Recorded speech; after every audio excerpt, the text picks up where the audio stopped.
Hello and welcome. You're listening to the Boost English Skill podcast. Your daily English boost. We're so happy you've chosen to spend this time with us.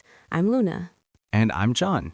I was just thinking about how nice it is to have a routine, like this podcast. It feels comfortable. It does. It's a little anchor in the week. Welcome, everyone. We're really glad you're here. Today, we're talking about a challenge that every learner faces: how to keep going day after day without making it feel like a heavy job. Yes, our episode title is How to Stay Consistent Without Pressure. And we've marked this episode for a range of English levels, from A2 to B2. So we'll use clear sentences, some simple idioms, and a natural flow of ideas. If you are a strong beginner at level A1, please don't worry. This is a perfect chance to get used to how English sounds in a real conversation. Just relax and listen. Let the words flow around you, like listening to a favorite song. There's no need to understand every single thing. Exactly. Your ear is getting practice, and that's what matters most. Before we dive in, we'd be so grateful for your support. If you enjoy our chats, please give us a like, subscribe to the podcast, and share it with a friend. It helps us more than you know, and it brings more learners into our calm community. So, consistency without pressure. John, what's the first thing that comes to your mind when you hear that? The first thing is balance, like walking on a path every day, but you're allowed to stop and look at the flowers. You don't have to run. I like that.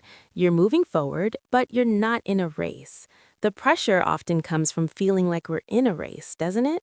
It really does. We see other people running and we think we have to run too. But consistency is more about walking every day, at your own pace.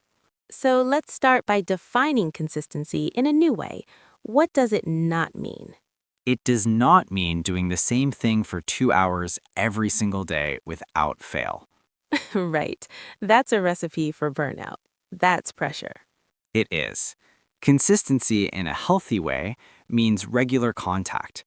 It means your brain meets English frequently, but the meetings can be short and sweet. Short and sweet. I love that. A 5-minute meeting is still a meeting. Exactly. It counts.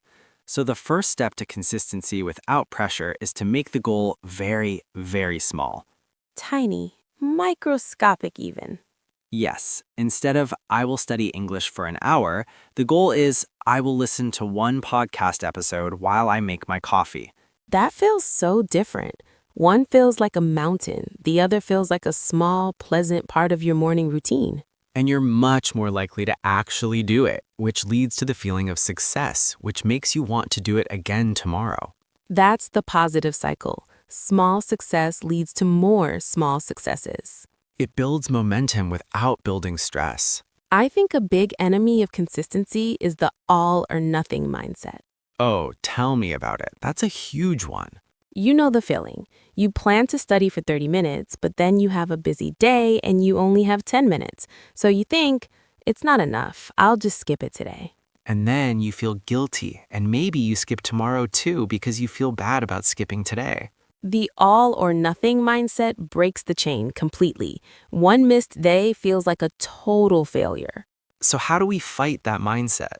We celebrate the something. 10 minutes is not nothing. It's something. It's 10 minutes of contact.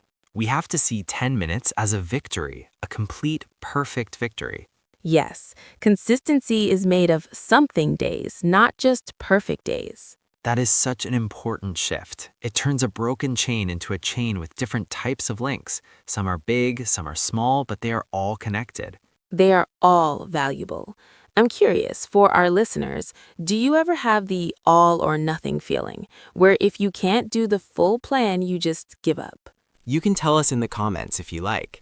Knowing you're not alone in that feeling can be a big help. We all feel that way sometimes. It's very human. So we make the bowl tiny and we celebrate the something. What's another tool? I think another tool is linking your English practice to an existing habit. This is called habit stacking. Habit stacking. That sounds interesting. You take something you already do every day without thinking, like brushing your teeth or waiting for the coffee to brew, or your commute. And you attach your tiny English habit to it. After I pour my coffee, I will listen to 2 minutes of English news. Exactly. You don't have to remember to do it. The existing habit reminds you. It becomes automatic.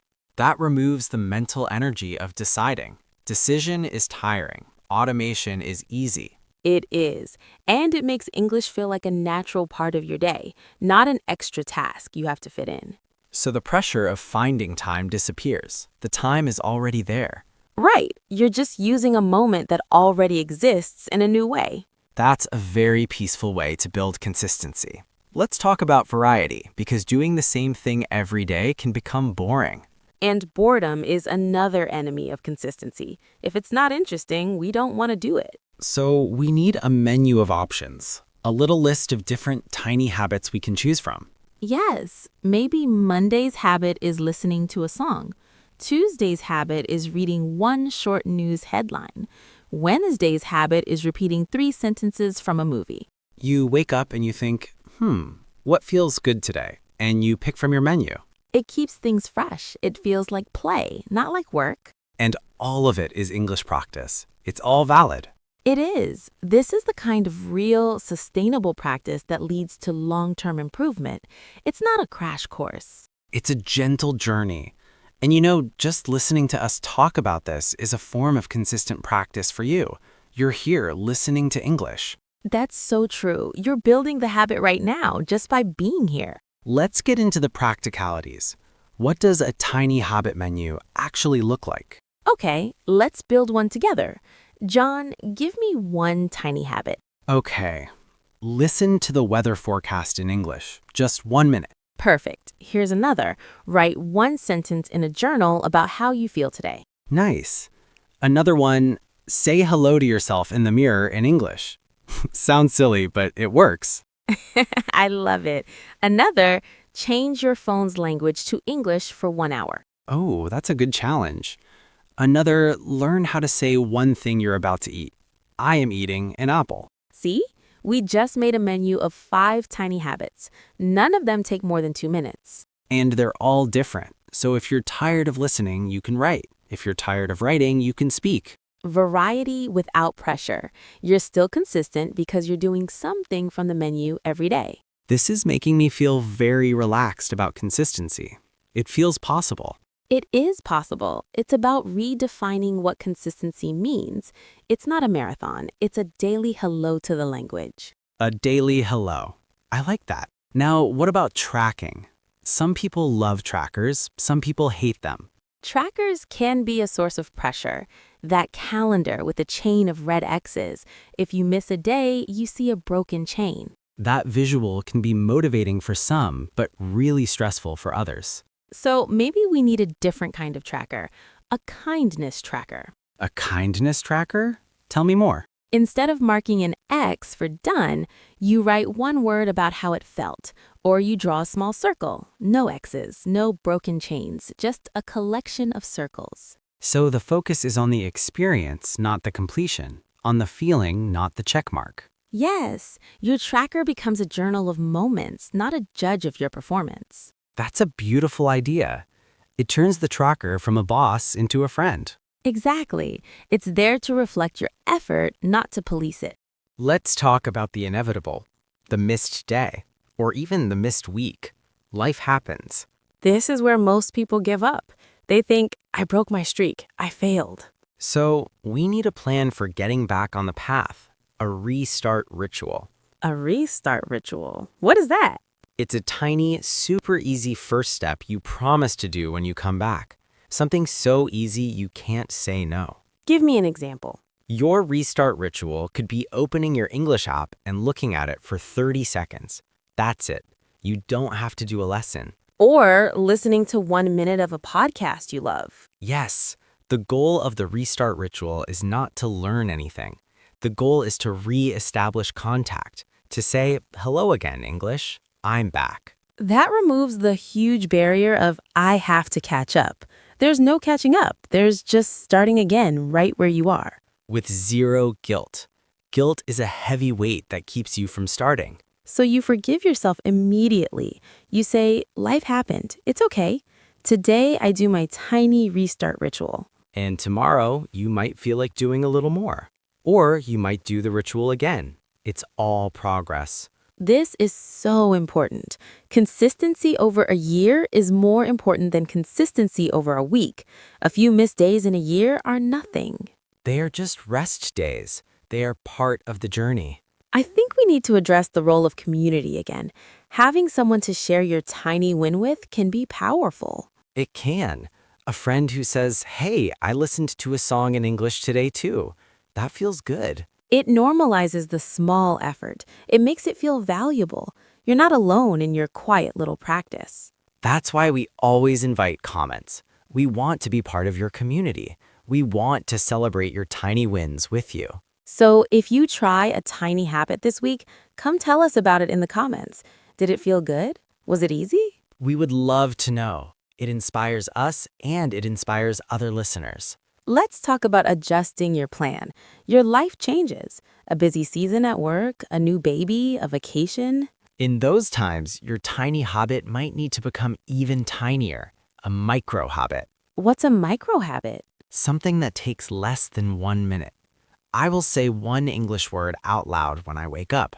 That's it. That keeps the thread connected. It keeps the identity of I am a person who practices English alive, even in a crazy time. Yes, it's about maintaining the identity, not the output.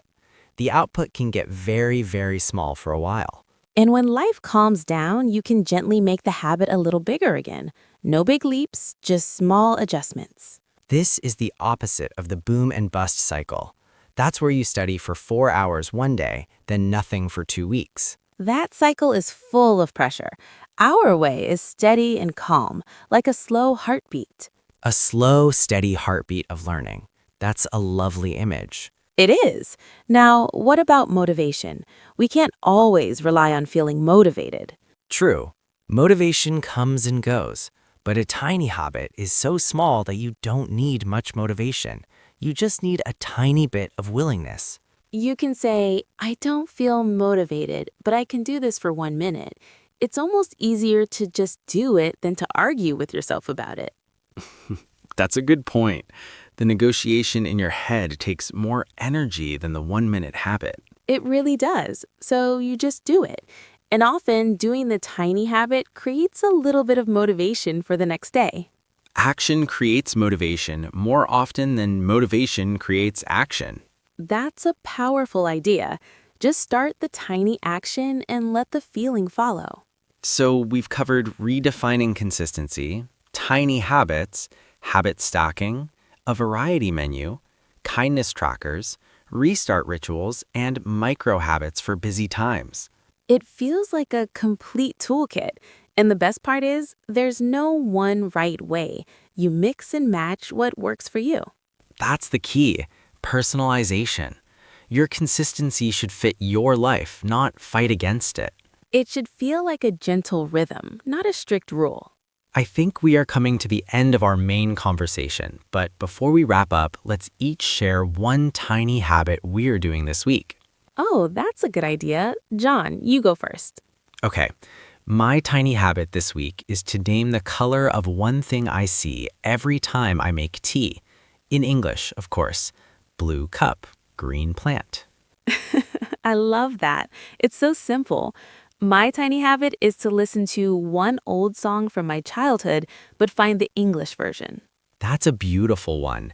It connects memory with learning. That's a powerful combination. It is. So listeners, what's your one tiny habit for this week? You can choose one from our menu or make up your own. Let us know in the comments if you'd like. We'll be reading them and cheering you on. Knowing that you're out there doing your small practice makes us so happy. It really does. You are building something amazing, one tiny brick at a time. If this conversation has helped you see consistency in a new, lighter way, please help us continue. Please give us a like, subscribe to the Boost English Skill podcast, and share it with someone who might need this message. Your support allows us to keep creating this peaceful space for learners. We'd love to hear how your journey with tiny habits goes. Your stories fuel our next conversations. From both of us, thank you for your time and your trust. Remember, you don't have to be perfect, you just have to be gently persistent. Be kind to yourself. Celebrate your something days. And keep saying hello to English in your own small way. We're so proud of you for every effort. We'll be back soon with another cozy chat. Until then, take care and go gently. Goodbye, everyone. Goodbye, everyone, and see you in the next cozy conversation. Bye.